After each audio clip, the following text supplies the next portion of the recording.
This podcast is sponsored by Talkspace. You know when you're really stressed or not feeling so great about your life or about yourself? Talking to someone who understands can really help. But who is that person? How do you find them? Where do you even start? Talkspace. Talkspace makes it easy to get the support you need. With Talkspace, you can go online, answer a few questions about your preferences, and be matched with a therapist. And because you'll meet your therapist online, you don't have to take time off work or arrange childcare. You'll meet on your schedule, wherever you feel most at ease. If you're depressed, stressed, struggling with a relationship, or if you want some counseling for you and your partner, or just need a little extra one-on-one support, Talkspace is here for you. Plus, Talkspace works with most major insurers, and most insured members have a $0 copay. No insurance? No problem. Now get $80 off of your first month with promo code SPACE80 when you go to Talkspace.com. Match with a licensed therapist today at Talkspace.com. Save $80 with code SPACE80 at Talkspace.com.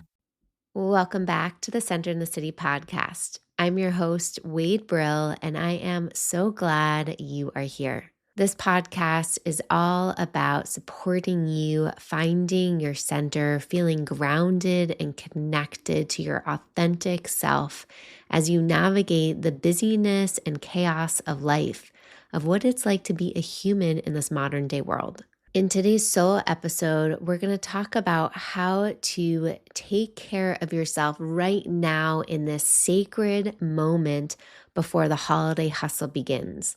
I'm going to share with you 4 different practices that are tangible that you can do right now in the next few days before you start to feel life speed up and the holiday hustle take over. So wherever you are listening to this episode, on a walk, driving in the car, cooking in your kitchen, I welcome you to settle in and let's get centered.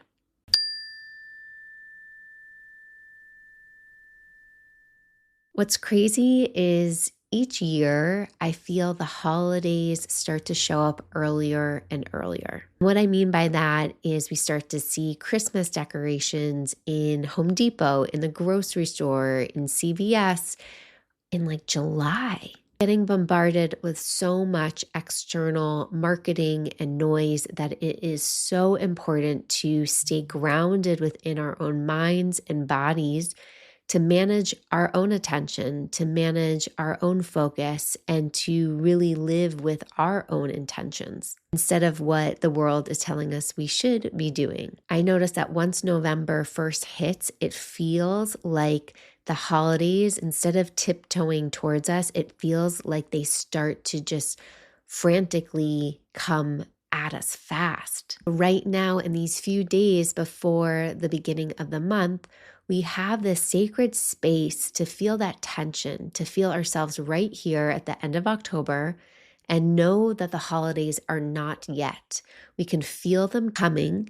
We can notice that tension, yet we can practice not reacting, but intentionally responding to it. I noticed within my own psyche that I've already started to think about Black Friday deals. I've already started to think, oh, wait, don't go shopping right now. We're about to see all of these deals. So start to make your list. And the second I notice my mind starting to do that, I laugh because I can feel myself becoming this over consumer. And I specifically say over consumer because I can feel myself wanting to shop and join that kind of crazy, buzzy energy that feels exciting and fun and full of dopamine in the brain. But at the same time, I know that that's coming from a reactive place instead of an intentional place. So before the holiday hustle begins, I welcome you right now, wherever you are listening to this episode. If you're driving, don't close your eyes. But if you're in a safe place, I welcome you to close your eyes and take a few deep breaths here. Feel your feet grounded right where you are. And I welcome you to visualize this next holiday season. Visualize these next 2 months, this ending to the year, knowing that the holidays are always full of these highs and lows and places in between. The holidays can be a place where so many expectations arise or pressure.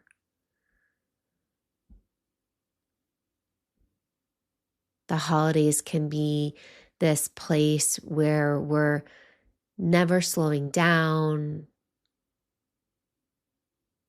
We're full of wrapping and cooking and organizing and decorating. And as much joy as that can offer, it can also cause a lot of stress.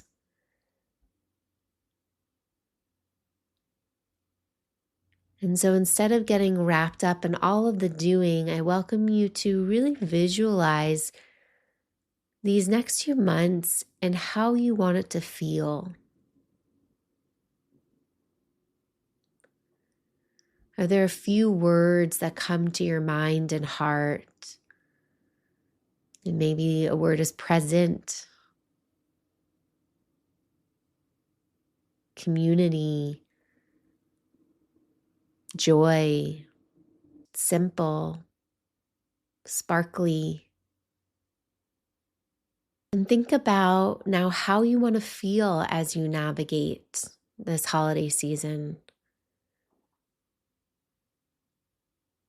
I notice I want to feel present.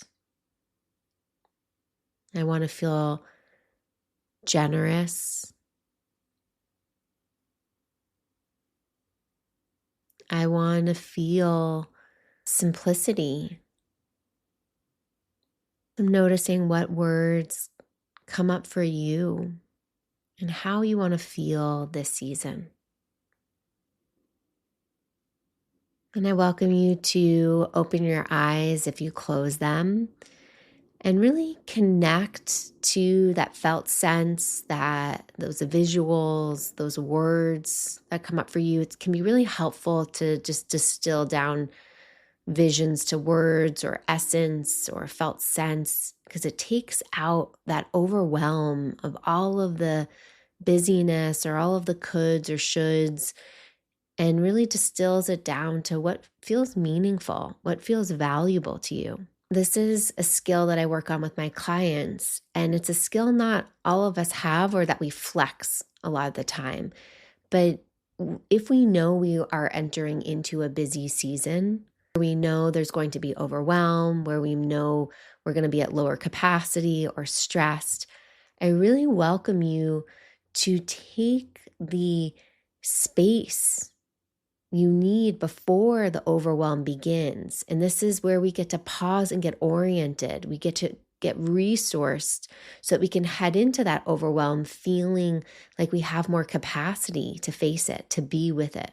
And if you are a human in this modern day world, you know that stress increases in the holiday season. Research also demonstrates that specifically women feel more stressed during the holiday season because they manage a lot of the mental, emotional labor of family logistics and organizing that tends to fall on that gender role. And when our brain starts buzzing with to-do lists, that can very much activate the sympathetic nervous system, which gears up for action. And we know that's skillful. That's a helpful trait of our nervous system. But when our nervous system is constantly in sympathetic, it creates too much cortisol for our system, and that creates more tension, and it creates so many more imbalances within our system. So knowing that we're entering into a collective season of more stress, of busyness, I welcome you to come back to this moment. Let's pause together and let's be proactive of how we can care for ourselves. And I'm going to share with you 4 different tips that you can practice right now to support your future self. So number 1, right now, before your calendar starts to fill up with holiday parties, and I know I've already started to get some invites, I want you to look at your calendar, whether it's with yourself, your partner, your family at large, and I want you to intentionally block off time right now, time on your calendar that gets to be a boundary where you get to tell yourself you're going to stay in, that you're going to say no to some invites. And of course, there can be flexibility, but that you're consciously scheduling in your rest and recovery time now. When you think about athletes, when they are performing, when they are training, they have their rest dates scheduled in. They know when they're going to be on and they know when they're going to be off. And so this is something I want you to schedule in now, knowing you can move the pieces around as things get closer and life changes and we get to have flexibility. But setting this intention is already signaling to your brain and your body and your nervous system that I matter and that I can support myself managing my energy levels and caring for my health. What you're doing is proactively caring for the allostatic load that can happen. And this allostatic load is what psychologists call when our systems, our nervous systems, are flooded with cortisol, with stress. It's when there's too much. So you're being proactive about how to manage that load. So this time that you block in gets to be cozy. It gets to be whatever feels restorative and renews your sense of vitality. So whether that's a cozy night in to journal or take a bath or be in sweatpants or just work on a quiet art project or watch a cozy movie with your family. This is a reminder that staying in or doing something that's more relaxing, more restful for your nervous system is productive. That we don't have to constantly be going to that cocktail party or going to that holiday party or making plans or going to see that play or out to drinks with this person and for life to feel meaningful, that we can also create meaning by offering ourselves some rest.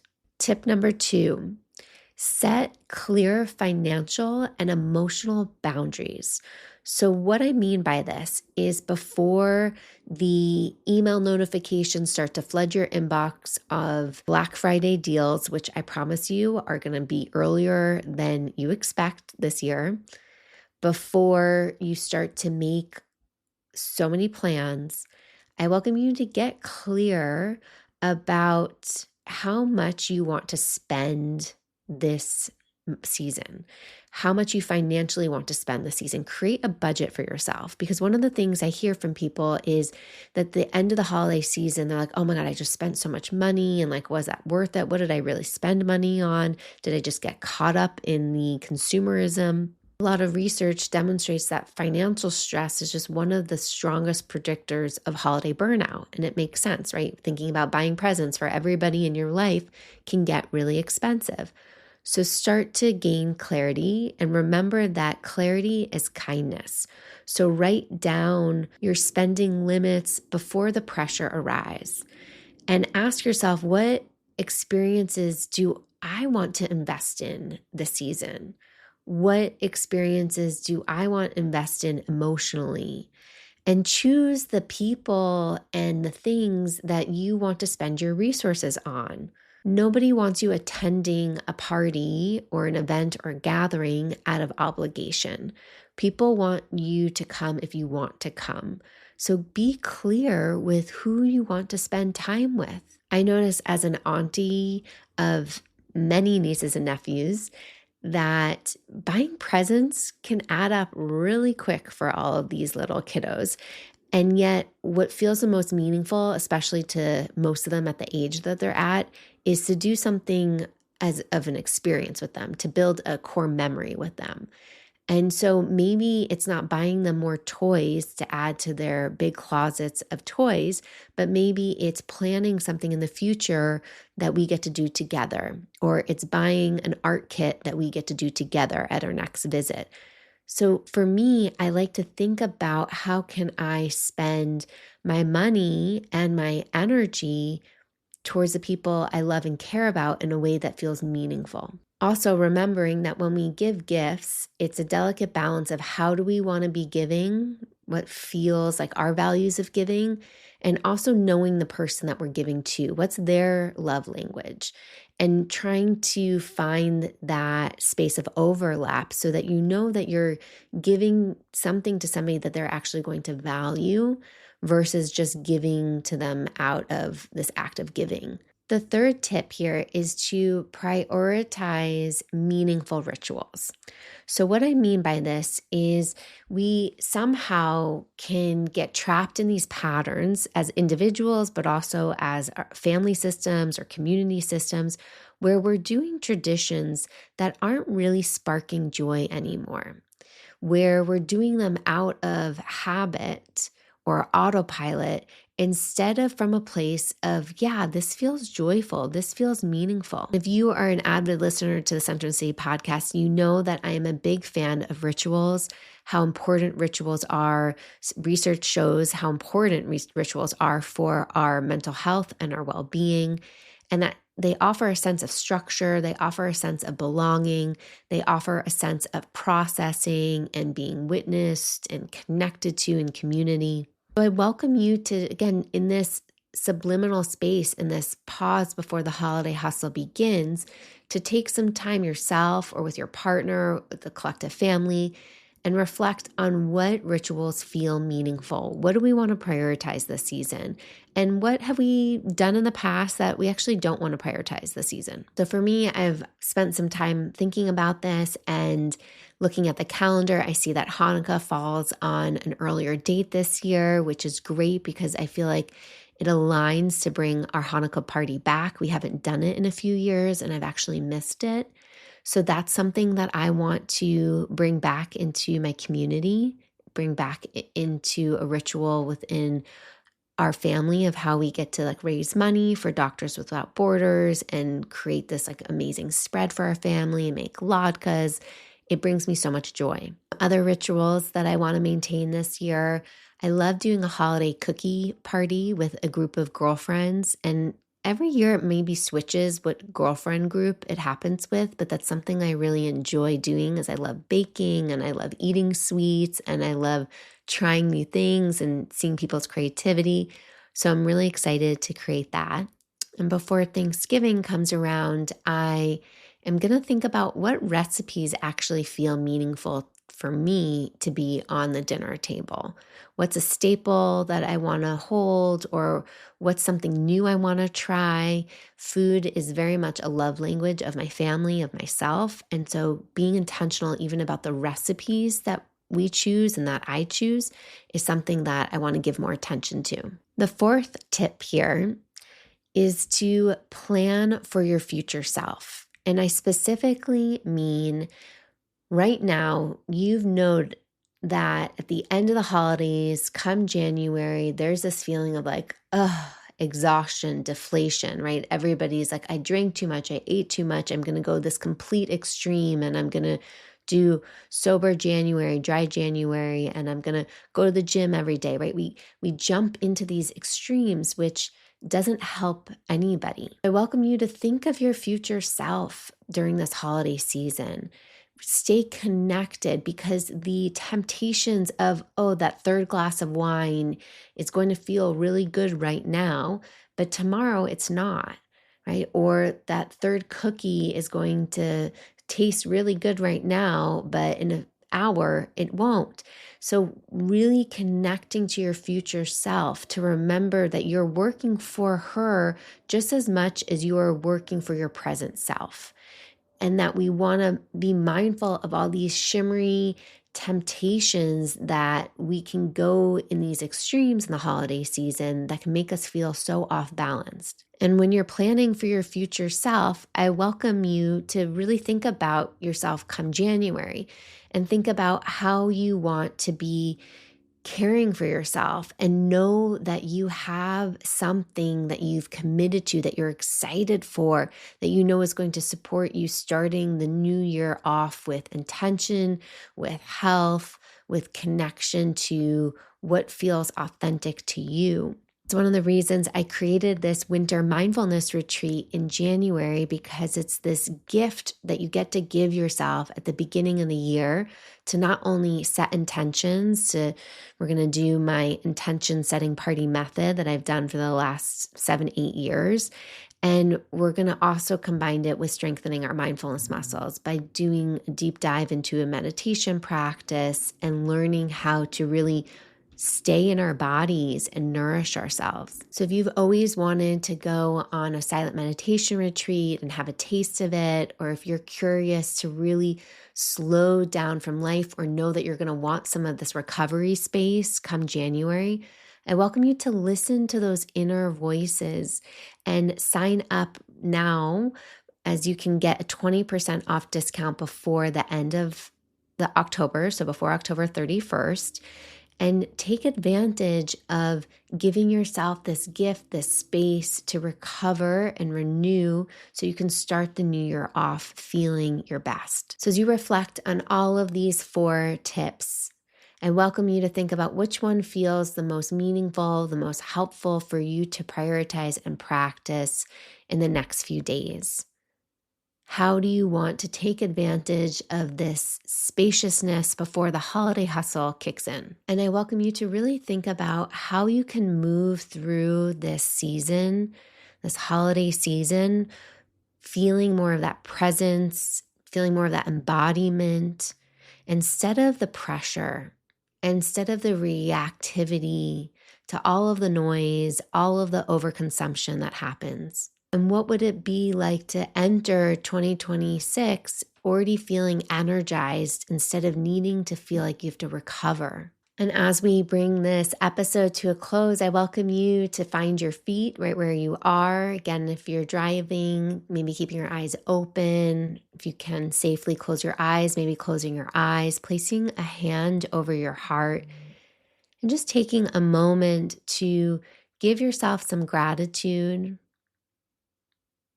The gratitude for the ways that you contribute to make this holiday season special for yourself, for your loved ones.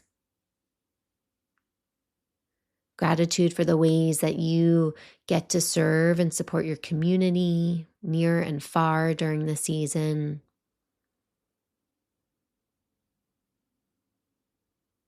And gratitude for the season that offers so much joy, that offers so much memory building.